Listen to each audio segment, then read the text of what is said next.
hundreds of crimes over many years and not getting locked up. Do you think there's a two-tiered justice system?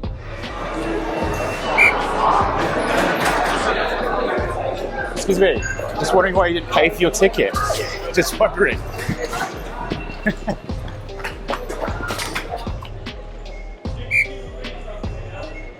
You don't think you should pay? I mean, like, that's the crime rate. Crime rate is going up everywhere, so honestly, we cannot do anything about this. Because I just saw, multiple fare dodgers, and you guys are doing nothing about it. That's why. Why is that fine? I'm not prepared to speak to you, sir. Okay. I just think it's a bit of a disgrace that people can jump through barriers and the rest of us have to pay, don't you think? Every officer stays impartial? Yes, every officer is impartial. So the officers that you see at the protests waving certain flags and cheering slogans, are they staying impartial? You gotta stop recording. You gotta stop recording. I was going to record some more fare dodging.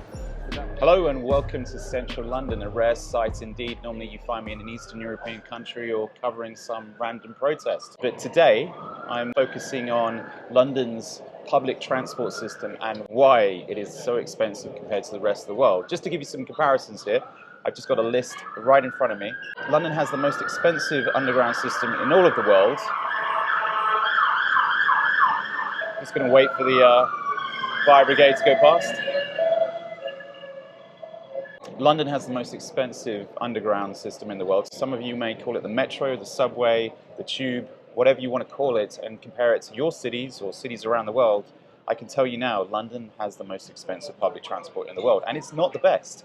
You go to cities in China, you go to cities in Japan, around the world, and you'll have air conditioning on the underground. In London, you're lucky that you're not sitting on a Burger King wrapper or a kebab box by the end of the day. There'll be newspapers scattered everywhere, and if you're one of the many millions that pay for your ticket, you'll be looking at the many others that don't pay for their tickets. Now, you might say, well, they're not paying for their tickets because it's so damn expensive. Why is the London Underground allowing them to get away without paying? This is a story that we're going to delve into right now, but just to give you some comparisons in pricing, London is £2.80 a single, which is about $3.50 compared to New York's $2.90, and Moscow, it would cost you 58 cents, which is 55 rubles, to go on their metro system, which is a very beautiful metro system in comparison. And no, I'm not some Russian agent here promoting Moscow, because I can't stand the Russians right now. Just a heads up, get out of Ukraine, that's what I say. The corrupt mayor of London is going to say, why don't you get yourself a travel card? Well, a travel card 1 to 6 in London is going to cost you $14.90.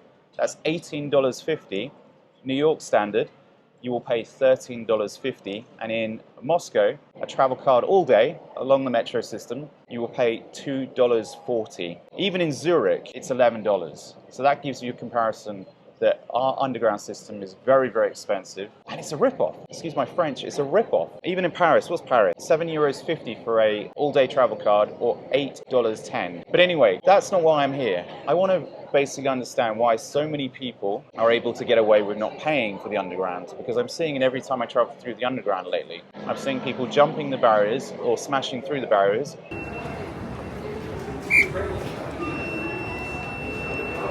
Nothing more than a common thief. And the underground staff, or the British Transport Police, doing nothing about it. Let's go and investigate.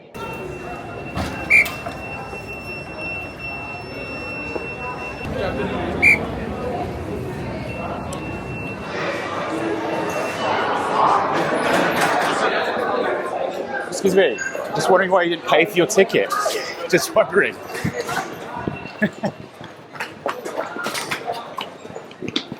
So I spent 2 minutes inside the station. I saw the first person going through the barrier. One of the ways that people get away with not buying a ticket is they closely follow someone behind.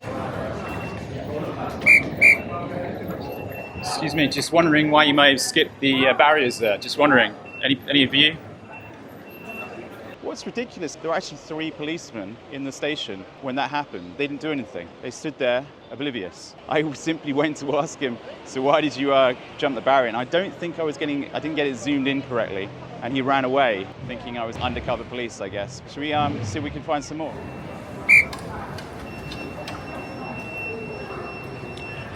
You are a thief. I can ask questions. This will be off camera, so I'm just recording it. So it's recording my face. Is that right? I go through the underground every single day, and I see people pushing through barriers or sneaking behind people. There's probably a term for that, Tailgating is one thing I cannot tolerate. where they sort of shadow someone and they go through the barrier.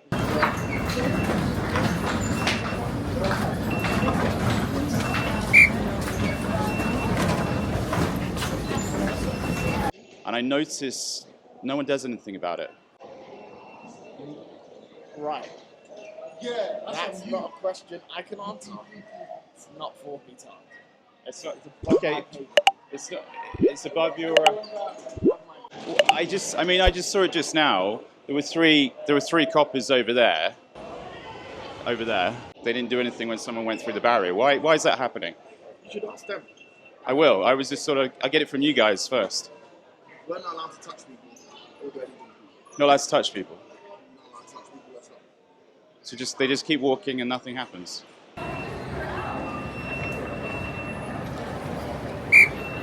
Just wondering why you may have skipped the barrier there. Any comment?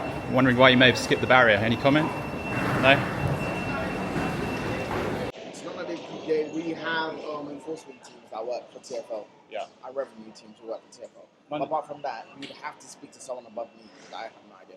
So if the London Transport Police saw it, would they stop them? Yeah, they would. They would. Yeah. But you guys don't stop anyone. It's not that. I think you should speak to someone above me. Yeah. It has nothing to do with Okay. the person. I appreciate your time. So thank you. Boss ain't gonna do nothing to me, bro. I'll slap anything on him.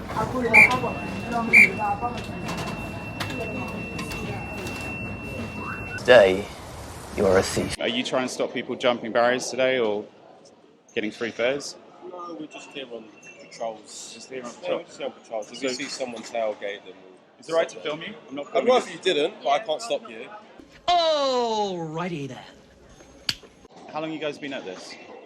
I've been in for 3 years now. 3 years. You enjoying the job? Yeah, I love it. Yeah? Yeah. Do you feel like you get enough respect from the public that you deserve?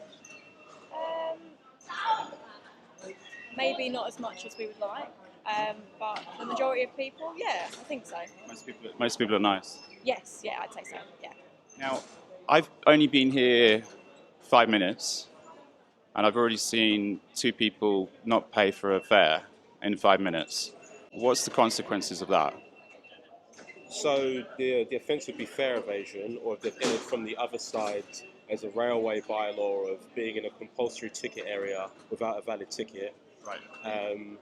If there's revenue staff, then those people would often get a penalty fare.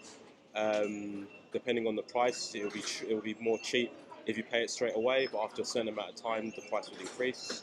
If it was us dealing with it, we have our discretion to either eject them or make them pay for a ticket. If they've committed either of those offences, then we can request their details. And then another disposal that we can use is something called a community resolution.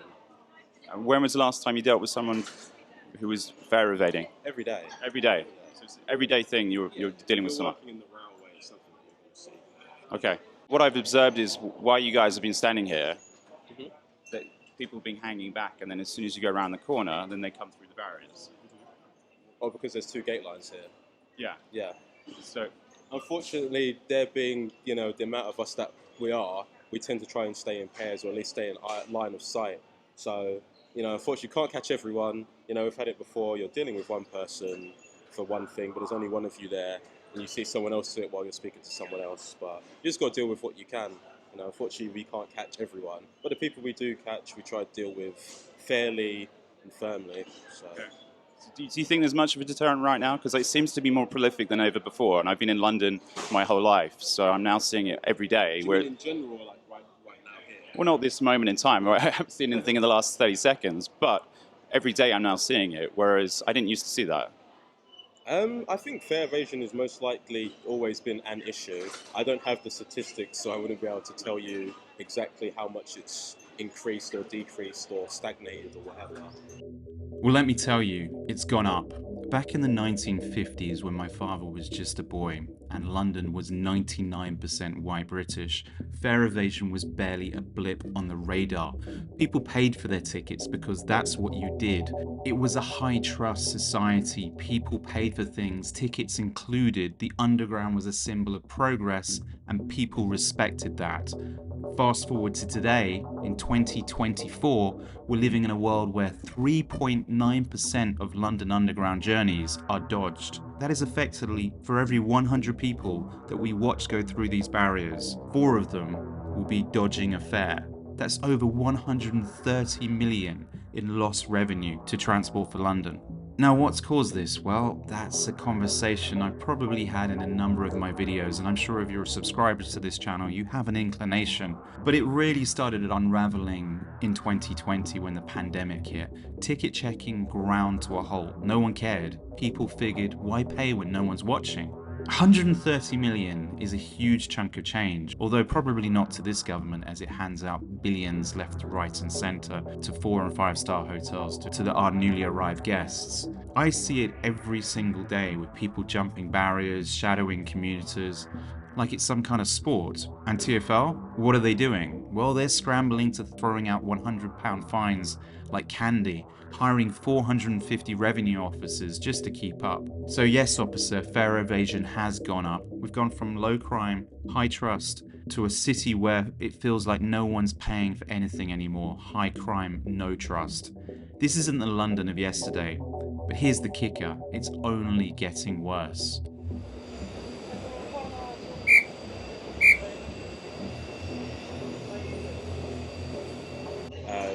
But I think it is an issue. But you know, we have BTP ourselves, revenue staff, working to deter them. They've tried other things like changing how the wide gates work and things like that. But as long as it's probably it's not an issue that's just going to go away overnight. It will probably stay. If we can reduce the numbers, then fantastic. But it's just a common offence that's unfortunately going to occur.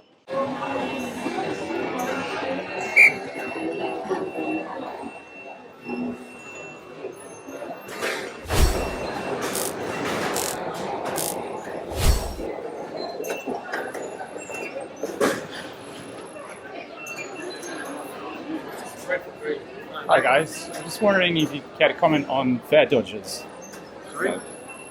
No? You can't record in the station and get permission from the control room. That's all I can say. Why would you care comments off camera? No? Because I just saw multiple fare dodgers and you guys doing nothing about it. That's fine. Why is that fine? I'm not prepared to speak to you, sir. Okay. Thank you. I just think it's a bit of a disgrace that people can jump through barriers and the rest of us have to pay, don't you think? Are you aware that TFL staff can't stop the individuals? And do you think that's a positive or a negative? At the end of the day, they're on a non-conflict role. It's best for their personal safety to not chase after people or try and wrestle people or anything like that. It's better for them to not get hands-on. And they have their own reporting systems to report it to us. And so if someone sees someone, what happens? If a TFL member of staff says I just saw something, do you review the footage and It's better for them to report it to us. They have their own system as well to log it to, so it stays on like the TFL database, and we get stats and figures and stuff to know where it's happening more often. But it's better for them being in a non-conflict role to, just as like someone in the shop isn't supposed to be chasing after shoplifters and things like that. It's just for their own safety. It's not worth it for them. But if they did, would there be a problem? Not necessarily. It's all contextual, so it depends on the circumstances and what they've done and how they've stopped the person. You ever notice how we're supposed to trust the police, trust the law, but then they turn around and prosecute the very people trying to do the right thing? Shopkeeper sees a thief, worker sees a fare dodger, a random bloke steps in to stop them. The next thing you know, they're the ones facing charges because in trying to prevent a crime, they might have hurt the criminal by accident. So now the crook is the victim and the police are protecting them. That doesn't exactly inspire confidence, does it? We're stuck in a world where justice is upside down and the lines between law and lawlessness blur, leaving the rest of us wondering, who's really being protected here? Not us, that's for sure.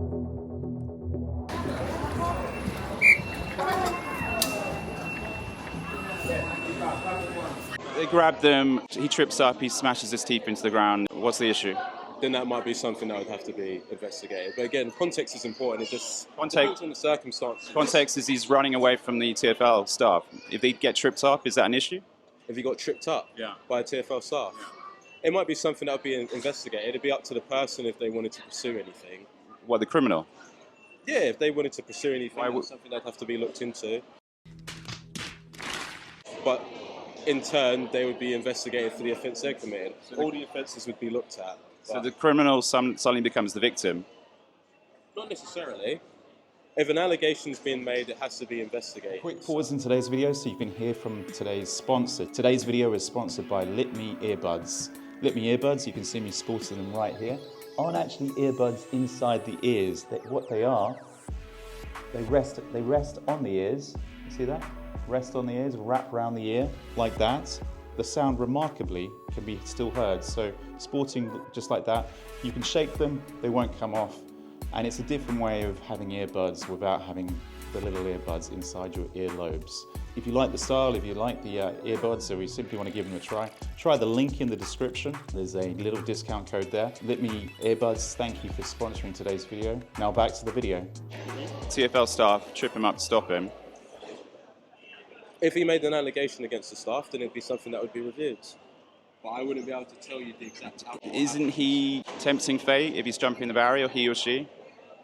It depends on you. I'm not a ERO decision maker. That's an evidence review officer. So it would be investigated. The case file would be assembled. It'd go to an ERO, and they would make a decision on whether to charge or to not charge, etc., based on whatever evidence that you have. If you're chasing a suspect and you trip them up, do you think you should be investigated?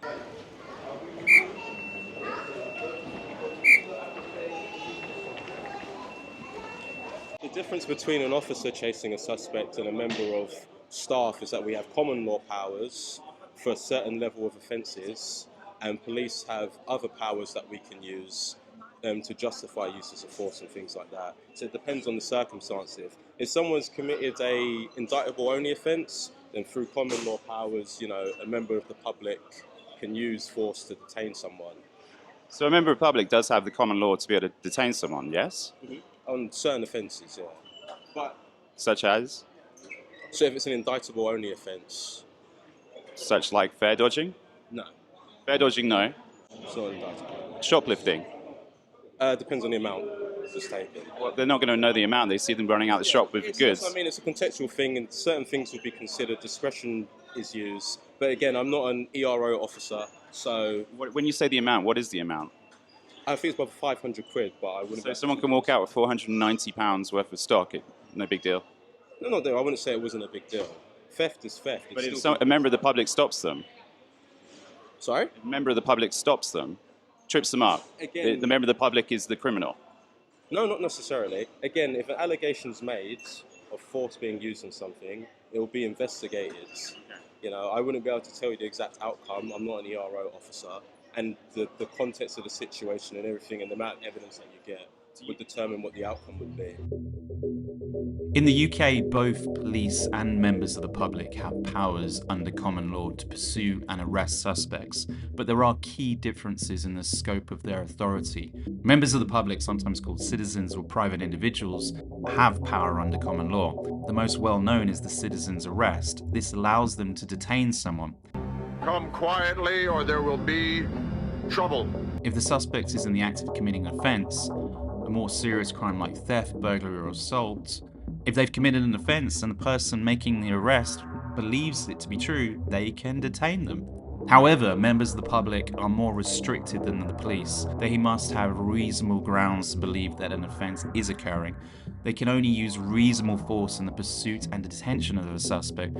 They must turn the person over to the police as soon as possible. For example, you can't kidnap that person, but you can detain them. So man up, people. You have the authority and the right to detain these scumbags. And this is the problem. No one is stepping in, but I get it.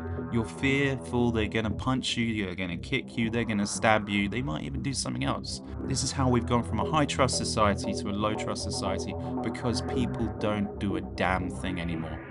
Where are the men?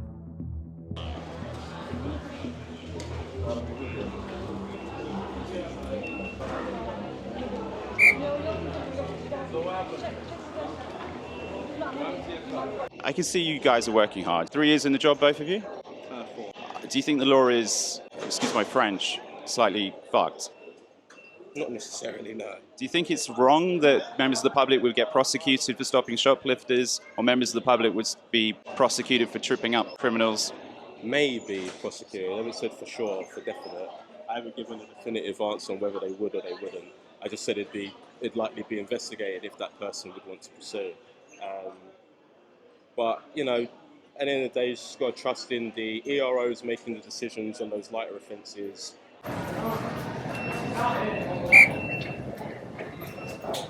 Just wondering why you may have skipped the barrier there. Any comment? No? Do you think every time you catch someone, they should be put before the courts and potentially receive a custodian sentence similar to the people that got locked up in the last month for mean tweets? What, for any offence, or? We've been seeing people getting locked up for mean tweets, given 18 months to 24 months. And then you've got these individuals that are carrying out hundreds of crimes over many years and not getting locked up. Do you think there's a two-tiered justice system? I think our judicial system is what it is. I don't really have a strong opinion on it, to be honest. But you're serving that system. We stay neutral on matters like this. So our judicial system is what it is. I don't really have an opinion on it. You should have an opinion. It's basically screwing you over. You should have an opinion. I don't really have one. I don't know what to tell you. I don't really have one.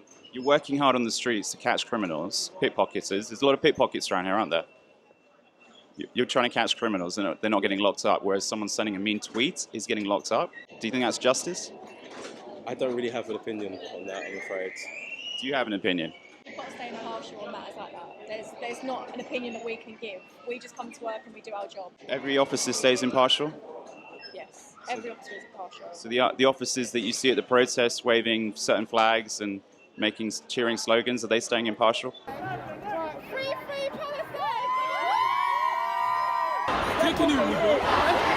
Come on! Yes,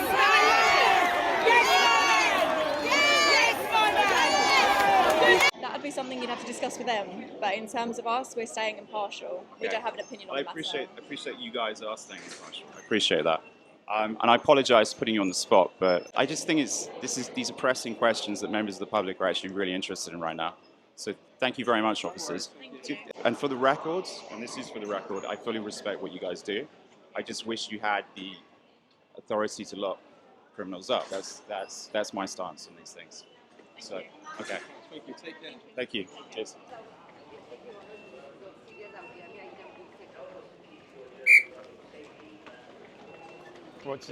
You don't think you should pay? Huh? You don't think you should pay? No, I should pay. I just don't have money to do. You've got no money today, so you're not going to pay? Yeah. Yes, I am.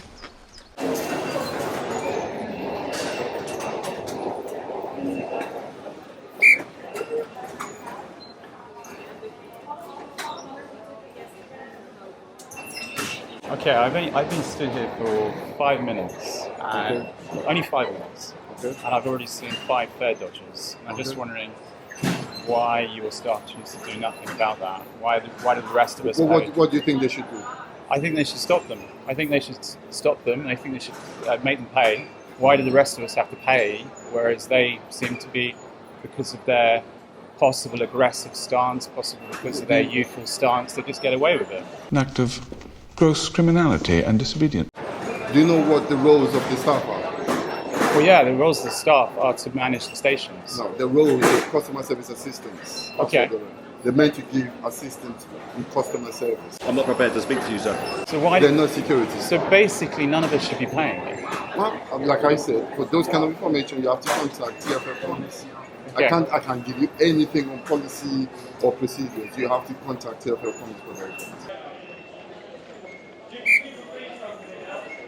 You don't think you should pay?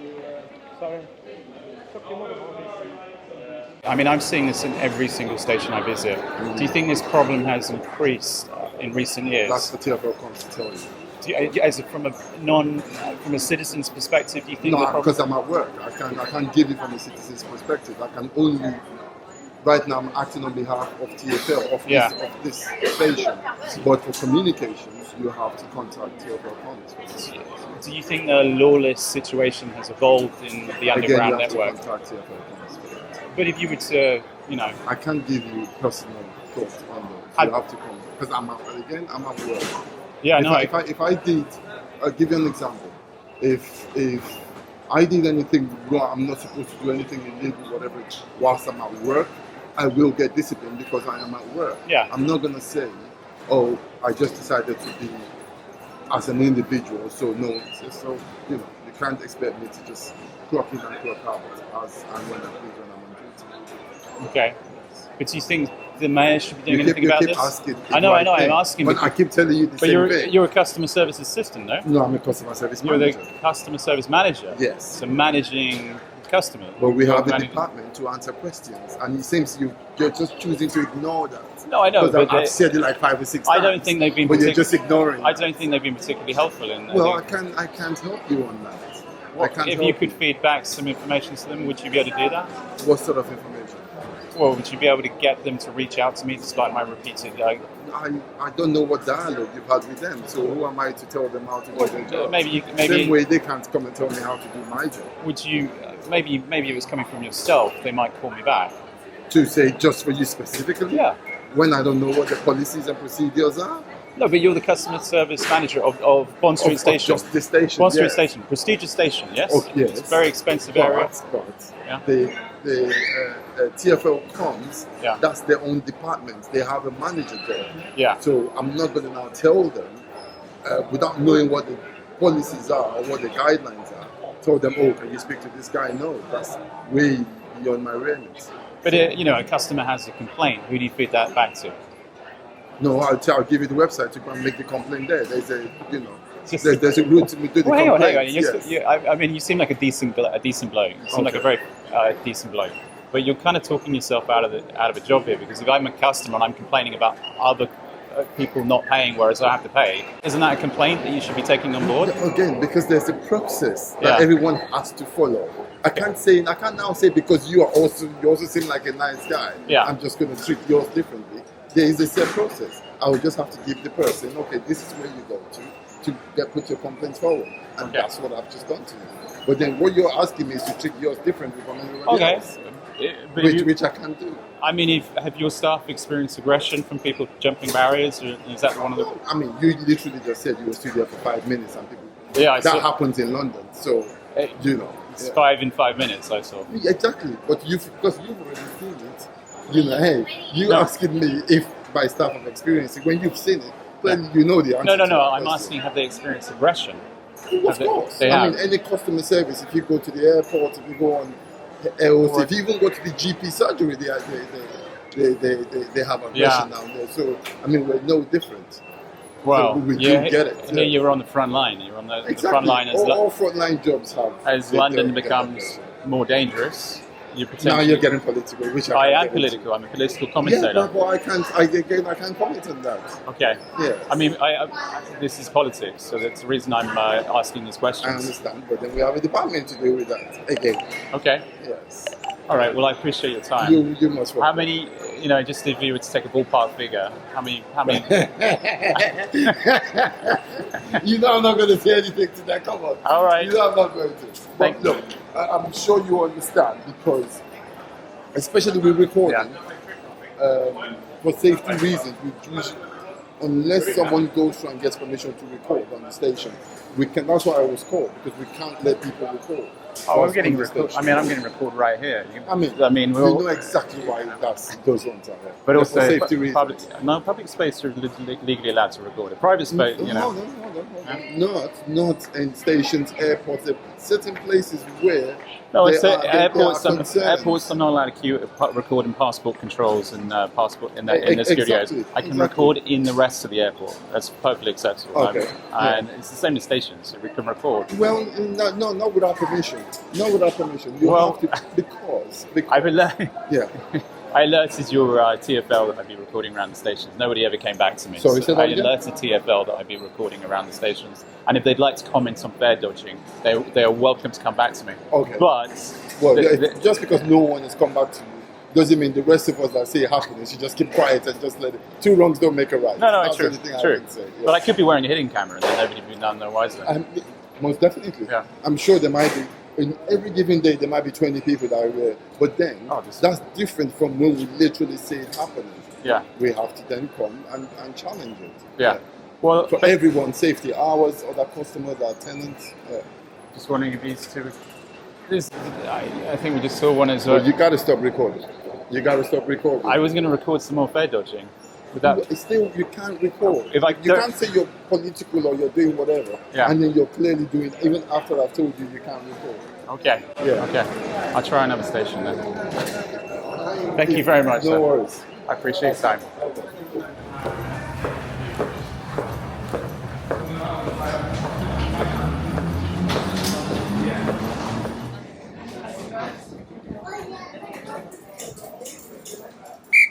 There we go. Another one.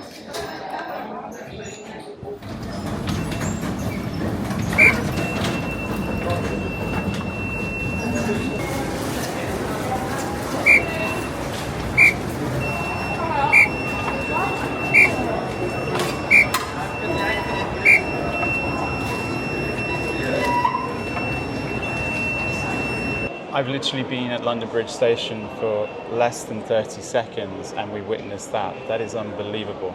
Now obviously I want to get a variety of stations, so far on this trip, what have we seen? We've seen Piccadilly, Leicester Square, Bond Street Station, Marble Arch, and now London Bridge. It seems these barriers are very convenient to a certain segment of the population. Generally, the youth are generally sort of pushing through barriers, not paying, and it's done very, very consistently.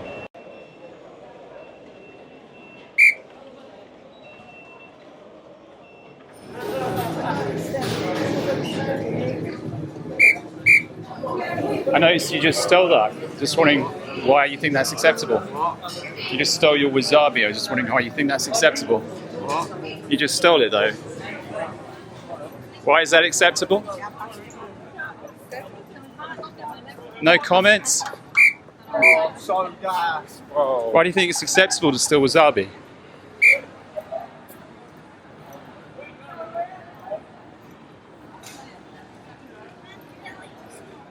Unbelievable.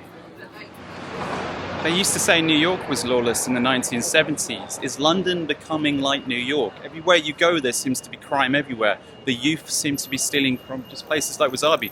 I came here thinking, I'll grab a bite to eat. Within seconds, 3 individuals, clearly not unwealthy, just walked out of wasabi having stolen products for themselves to eat. Theft is everywhere in London and there seems to be no consequences. And I'm just wondering how often that happens. Are you recording me now? Yes. Depends. I mean, like sometimes they just come by and they just pick it away. That's it. But it seems like unless you hire a security guard, they just seem it's like a free. You know, they're free to just take what they want. Is that causing prices to go up for the normal customers? I cannot comment on that because my manager, he's not here right now. Okay. So he can give you the appropriate answer. If you want to talk to him, he can come back on Monday. So he can give you the actual answers because I'm the team leader here. So I cannot tell you the management things and everything because he got the answers for all these things, you know. Okay. As much as you can do if any shoplifters comes, we contact with the police and the station. They take some actions. They come here and they take actions. I mean, like that's the crime rate. Crime rate is going up everywhere. So honestly, we cannot do anything about this one. Okay. But the police, they are patrolling all the time, asking us like if we need any help or anything. We're trying to cooperate with them. That's all. Well, I appreciate your comments. I'm on your side, and I literally walked in here to get something to eat, and suddenly there's 3 shoplifters. Like it's horrible. I know. I mean, it's devastating because these guys, they're coming and they're taking the foods. It's not good for people, not for us as well. So yeah, I mean, like that's all we can do. We cannot go and touch them. So you can't even touch them. No, of course not. How can you touch someone? They can claim anything if they want. So it's always better we record the times and everything. We let the police know. And the police take actions whatever they're. Okay. Cheers. All right. Well, thank you for your comment. I appreciate it. Fare dodging, shoplifting, small things, right? Ignore them, and where does it lead? Straight down the toilet. That's where it leads. Because when we turn a blind eye to the little things, they become the norm. Petty crime turns into a culture of crime, and before you know it, the streets we love are being swallowed whole by lawlessness. And let me be clear, just in case any of you are new here, I love London. London is my home. London, I've always believed, is the best city in the world, but I hate seeing what has happened to it. I hate seeing what it's become. Crime on every single corner, knife crime ripping through the streets, and Sadiq Khan standing there calling it part and parcel of living in a big city. Funny how Tokyo, one of the biggest cities in the world, doesn't seem to have these problems. Maybe it's because they don't tolerate the small stuff, but here it's as if we've decided to just give up.